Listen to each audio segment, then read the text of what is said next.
Allez, bobo.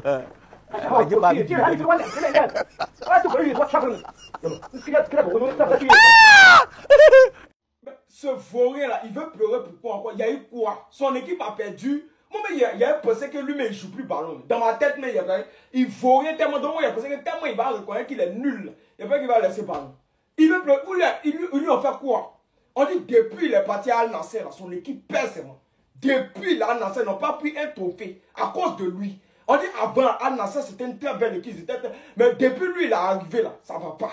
Il faut tous les jours lui il va passer tout son temps à pleurer. Tous les jours il est là, il pique. Moi je pensais qu'il allait laisser ballon. Un nul, un vieux, il est vieux, il vaut rien. Et puis il laisse pas. Ah, c'est ça. Mais depuis il a vu la photo. Il a dit, mais il veut pleurer pourquoi? Il y a eu quoi? On lui a dit qu'il n'a pas Coupe du Monde, ou bien on lui a dit qu'il n'est pas plus fort que Messi, ou bien on lui a dit quoi? Il y a quoi? On m'a expliqué, nous, mais moi, il ne sait pas. Puis la photo, on a dit, ça veut dire quelque chose, il ne sait pas. Un nul, un vaurien, qu'on est un nul, là, lui, il vaut rien, mais ça dit, oh, mais vraiment.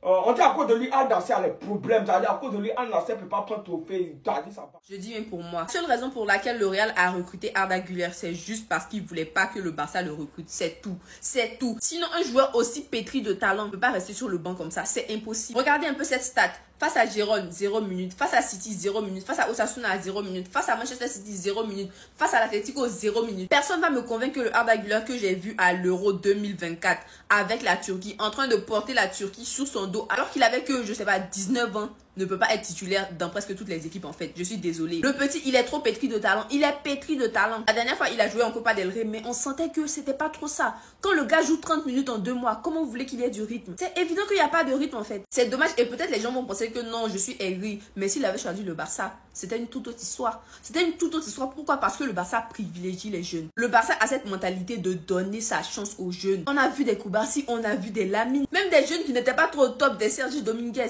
Ils ont fait leur début. On leur a donné leur chance. Au Real, c'est une autre histoire. Au Real, c'est pas comme ça fonctionne. On s'appuie sur des joueurs expérimentés qui peuvent vous faire gagner des titres. J'ai pas dit que la politique est mauvaise, mais à la différence du Barça, les jeunes sont moins en valeur. Quand tu regardes les jeunes de la Fabrica, ils sont pas forcément en équipe première. Alors que quand tu regardes les jeunes de la Masia, la majorité, ils sont en équipe première. En tout cas, ceux qui font bonne impression. Franchement, c'est terrible et c'est dommage parce que le petit, il a du potentiel comme pas possible. Et s'il avait une équipe où il était titulaire chaque jour, chaque week-end, forcément, on allait voir son potentiel comme à l'Euro en fait. Je sais pas s'il ira en prêt, mais en tout cas, on verra bien. J'espère qu'il aura au moins plus de temps. La photo là, tu as payé qu'il y a eu but. Ça dit, il n'y a pas de gardien dans le poteau. Il n'y a pas de gardien, il est seul. Il a raté. C'est mon joueur, il s'appelle Ferran Torres. Je le supporte, ça fait des années. Je suis dedans, je suis habitué. Ça là, pendant le match, il a raté au moins 3 comme ça. Ça dit, il n'a jamais vu quelqu'un qui vaut rien. Ça dit, vaut rien, ça là, il n'est pas encore vu. Pourtant, il est professionnel, il a signé contrat pour. Il a fait académie, il a passé test. Et puis, il vient faire ça là. Mais je suis dedans, je le soutiens. On nous manque, il y a des clubs qui veulent le payer. C'est faux. Qui va payer lui là? Moi, je connais, les clubs ne sont pas bêtes. On ne peut pas payer lui là. Non, il ne faut pas penser. Il n'a pas marqué. Et puis pendant le match, là, ça, là, il a raté au moins 3 comme ça. Je suis habitué à lui. Lui-même, là, il est habitué. Souvent, bon, il fait des choses, il va tout me montrer. Avant de quitter Barça, il va tout. Lui aussi, il ne quitte pas. On ne le vend pas. Lui-même, il ne veut pas partir aussi. Donc, je le supporte. Ça dit, je suis dedans. Ça, c'est quoi? Ça dit, mais lui là, ça dit lui là, qu'est-ce qu'on va en faire de lui là? On peut faire quoi de lui? Attaquant. Devant poteau, il n'y a pas de gardien Ferran, il n'y a pas de gardien. Il n'y a pas de gardien dans poteau Ferran. 15 matchs, 12 victoires, 3 matchs nuls. Le Barça de Hansi Flick version 2025 est tout simplement impressionnant. Aucune défaite. 56 buts marqués, 16 buts encaissés. Ce Barça là, c'est une machine offensive. Le danger peut venir de partout. On voit des Koundé, des Koubarsi, des Araujo, des Inigo Martinez qui marquent. Même quand notre trio de devant ne marque pas, les autres, eux, ils répondent. Asado aujourd'hui qui marque, Gérard Martin aujourd'hui qui marque. Qui s'attendait à ça? En plus de ça, la différence avec les autres, c'est la qualité du jeu produit. C'est une chose de marquer beaucoup de buts, mais le jeu, c'est ce qui nous importe. C'est ce qui me plaît avec ce Barça là. Parce qu'il nous offre tellement de spectacles, c'est incroyable. On voit des génies comme Lamine, Pedri, Olmo, Koubarsi tous les jours. Ils nous offrent des masterclass sur masterclass. Ils font des choses anormales, mais t'as l'impression que c'est normal. Franchement, cette année, le Barça a trop changé et c'est pour le meilleur. Quand je vois la mentalité de l'équipe sous Hansi Flick, je ne suis que contente en fait. Le match face à l'Atlético, on était mené 2-0. Mais la manière dont l'équipe a réagi pour égaliser et ensuite mener au score, c'était incroyable. Même si par la suite, on a fait des bêtises. Franchement, cette année, le Barça me régale. On n'est pas parfait. On a une équipe qui est très jeune. Souvent, on fait des erreurs, il n'y a pas de souci. Et c'est en apprenant de nos erreurs qu'on va aller plus loin. Prochain match, déplacement au Benfica au Portugal et il faut à tout prix qu'on gagne ce match-là pour prendre une option au moins sur le match retour qui se jouera chez nous. Visca-Barça. Regarde cette photo, je suis trop content. D'abord, la photo est belle. Et puis sur la photo, il y a les deux meilleurs milieux de terrain au monde. Ça veut dire Pedri mange le milieu droit, De Jong mange le milieu gauche. Ça veut dire quand ils sont là, l'adversaire ne peut pas toucher le ballon. Atlético a dit un peu, quand on a joué contre Atlético, ils sont mélangés sur le terrain, ils ne peuvent pas. De Jong est là, tu as touché le ballon. De Jong, il ne perd pas le ballon. Lui et Pedri, les deux ne perdent pas le ballon. Non. Ça veut dire comment le Barça fait pour avoir toujours des bons joueurs. Je me pose toujours la question. Depuis la création de notre club, on a toujours eu... D'abord, au niveau du milieu, mais il n'y a pas de débat. On ne débat pas avec quelqu'un. On a toujours eu les meilleurs milieux du monde. Ceux-là, les deux là, quand ils sont là, quand ils combinent les deux, là, tu ne peux pas. Tu t'ennuies si tu... Puis Pedri a balancé les contrôles, c'est les... Pedri mélange. Ouais. Mais deux joueurs. Ça dit cette année-là, qui va nous empêcher de prendre les trophées là-bas? En défense, on est bon. Au milieu, on est bon. En attaque, tout est propre. Si certains Barcelonais apprennent cette nouvelle, ils vont pas dormir de toute la nuit. Petit retour en arrière en 2022. En 2022, le Barça était proche de signer Julián Álvarez en provenance de River Plate. Mais le directeur sportif en ce temps, c'est-à-dire Matteo Almani, avait préféré laisser Julián Álvarez pour signer qui? Très cher Ferran Torres. J'ai envie de pleurer. J'ai envie de pleurer. Donc on a laissé ce joueur-là pour aller prendre Ferran. Seigneur. C'est vrai que cette saison, Ferran fait de bonnes choses quand même si c'est pas totalement le niveau qu'on attend des joueurs du Barça. C'est pas totalement ça. Pour un joueur qui n'est pas toujours titulaire, qui sort la majorité du temps du banc, ses stats sont corrects. Il a au moins 12 buts comme ça, toutes compétitions confondues, alors qu'il n'a pas beaucoup de temps de jeu. Ça quand même, c'est à souligner. Si on met à côté tout ce qui rate... Maintenant, quand tu prends Julián Álvarez, c'est un numéro 9. Il est mobile. Il sait tirer de loin. Oh, Seigneur. Il sait dribbler. La conduite de balle est exceptionnelle. Cette saison avec l'Atlético, c'est 20 buts, 5 passes décisives. Imaginez Álvarez à la place de Lewandowski. Imaginez Álvarez servi par Lamine Yamal. Oh, Seigneur.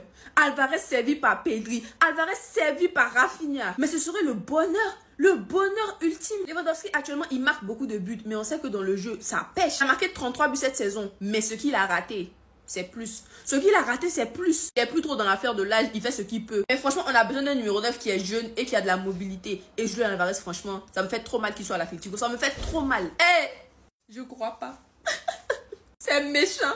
En tout cas, si à l'avenir, le Barça voudrait poser de l'argent sur lui, franchement, je dis pas non. Je dis clairement pas non. Pour l'après Lewandowski, c'est parfait. Il ne s'agit pas d'aimer le Barça. Si vous aimez le football, vous aimez Lamine Yamal. Il faut être un malade, il faut être un taré, il faut être un fou pour avoir une hate watch envers Lamine Yamal. Devant vos yeux, vous êtes en train d'assister à la saison du meilleur jeune de tous les temps. Il n'y a jamais eu dans l'histoire du football un joueur aussi mature à cet âge-là. Un joueur aussi précoce à cet âge-là. Lamine Yamal, déjà la saison dernière, a brisé tous les records de précocité. Avoir 26 de GA dans l'une des meilleures équipes d'Europe, je pense que vous ne réalisez pas ce que c'est. Sachant qu'il est hyper bon dans le jeu. Pour moi, ceux qui détestent Lamine Yamal, ceux qui arrivent à traiter Pedri de surcoté, ou bien même qui arrive à traiter Koubarsi de surcoté, les gars, vous êtes des malades, vous êtes des ennemis du foot. Parce que Koubarsi, au cas où, vous voyez comment Lamine Yamal, il est trop fort à droite? Je vous jure que Koubarsi, c'est la même chose en défense, voire pire. Parce que le boulot d'un défenseur est beaucoup plus ingrat que le boulot d'un attaquant. Et en plus, Flick joue une tactique risquée, et dites-vous que c'est Koubarsi le patron de cette défense, à 18 piges. Enfin bref, sinon vous les gars, vous en pensez quoi? Ramenez-nous sur Snap Ensemble. Ce serait la guerre entre Benzema et Cristiano. Hier, lors d'une interview, on a demandé à Benzema qui était le meilleur joueur de l'histoire pour lui. Il a dit, je cite, pour moi le meilleur c'est Ronaldo le Brésilien. Maintenant, on l'a interrogé sur les propos de Cristiano Ronaldo quand il a dit que pour lui, il était le meilleur joueur de l'histoire parce qu'il était le plus complet. Et écoutez la réponse de Benzema. Chacun a le droit de dire ce qu'il veut. Si Cristiano pense qu'il est le meilleur de l'histoire, c'est son avis et c'est qu'il l'est. Pour moi, c'est Ronaldo, mais Cristiano, c'est Cristiano. Je n'aime pas les comparaisons entre les joueurs, chacun a sa propre histoire. Lui, Cristiano, il a la sienne. Moi, j'ai l'impression que Benzema est en train de dire de manière subtile que Cristiano Ronaldo pense qu'il est le meilleur seulement dans sa tête. Mais ces déclarations ne s'arrêtent pas là. Ensuite, on lui a demandé quel était selon lui le critère sur lequel on devrait se baser pour juger les meilleurs joueurs chaque saison. Il a dit, pour moi, ce sont les trophées. Ensuite, on lui a demandé qui est le meilleur joueur de tous les temps. Écoutez sa réponse. Le joueur avec le plus de trophées dans l'histoire du football. Sauf si tu es inculte, tu dois savoir que le joueur qui a le plus de trophées dans l'histoire de football, c'est Messi. Donc pour lui, Ronaldo n'est pas le GOAT. Trahison pour les fans de Ronaldo. Est-ce que Benzema dit pas ça parce qu'il a été frustré par les récentes déclarations de Ronaldo quand on lui a demandé entre Mbappé et Benzema qui était le meilleur et que Cristiano a répondu Mbappé? Ensuite, le fait qu'il n'ait pas félicité pour son ballon d'or. Franchement, Cristiano, il est grillé. Tout ça, ça nous fait nous poser des questions. En tout cas, Benzema, si tu penses que Messi est le GOAT, bienvenue au club. Tu as enfin été délivré. La façon de Lamine Yamal, il s'exprime sur l'euro, ses stats et plein d'autres sujets. Attendez, bougez pas, je vous explique. Honnêtement, j'essaye de ne pas penser à savoir si j'ai marqué plus ou moins qu'un autre joueur. Je pense que la clé est de se concentrer sur soi-même, d'essayer de donner le meilleur de soi-même pour l'équipe et pour soi-même. Je pense que cela porte ses fruits. Je ne suis pas un joueur qui regarde les statistiques car il y a des moments dans le jeu où vous pouvez faire 70% du travail mais il n'y a pas de chiffres pour le prouver. Je pense que c'est ça le football en fin de compte. Je joue au football pour m'amuser, pour divertir les autres et bien sûr pour gagner. J'essaye de me concentrer sur moi-même et non sur le fait que les autres ont fait plus ou moins que moi. Lamine Yamal sur les 2 tournois dans lesquels marquer spécial. Oui, je pense qu'au final il y a 2 tournois dans lesquels si vous marquez un but, vous vous sentez plus heureux que les autres. Ce sont la Ligue des Champions et la Coupe du Monde. Ces 2 compétitions sont différentes des autres, c'est une question de tout. Quand vous entendez l'hymne de la Ligue des Champions, je pense que tout le monde a la chair de poule. Il dit qu'avoir gagné l'Euro lui a fait prendre de la confiance et a changé le regard des autres envers lui. Avant, je me sentais comme un enfant, mais depuis que j'ai gagné l'Euro, il est devenu clair que tous les adversaires me traitent différemment. Il me voit maintenant comme un grand joueur, je ne suis plus ce petit enfant. Beaucoup de choses ont changé, je suis plus confiant et j'ai plus d'options que jamais auparavant. Avant, je jouais plus librement, je faisais ce que je ressentais sur le moment et j'essayais de profiter davantage. Et je me fiais à l'inspiration. Mais maintenant, j'ai l'impression de jouer avec plus de conviction. Enfin bref, sinon vous les gars, vous en pensez quoi? Ramenez-vous sur Snapper Sense. Vous allez dire que j'abuse, regardez.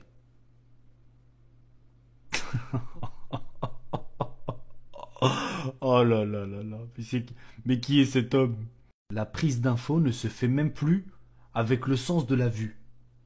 Peut-être c'est Louis, peut-être c'est l'odorat.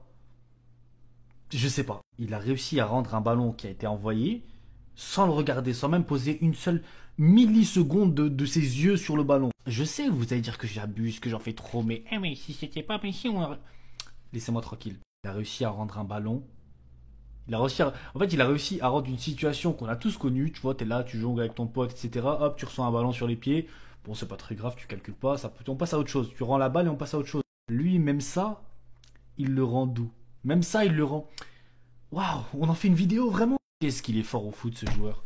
Qu'est-ce qu'il est fort au football. C'est pour ça, quand on dit Messi est plus fort que le football, c'est sur des actions comme ça, c'est sur des actions anodines. Et tout ça, là, toutes ces petites choses, toutes ces petites vidéos, parce que vous dites que c'est qu'une vidéo, c'est qu'un truc... Mais ça commence à faire beaucoup quand même. À chaque fois, vous dites c'est qu'une vidéo, c'est que ça, oh c'est bon, oh parce que c'est...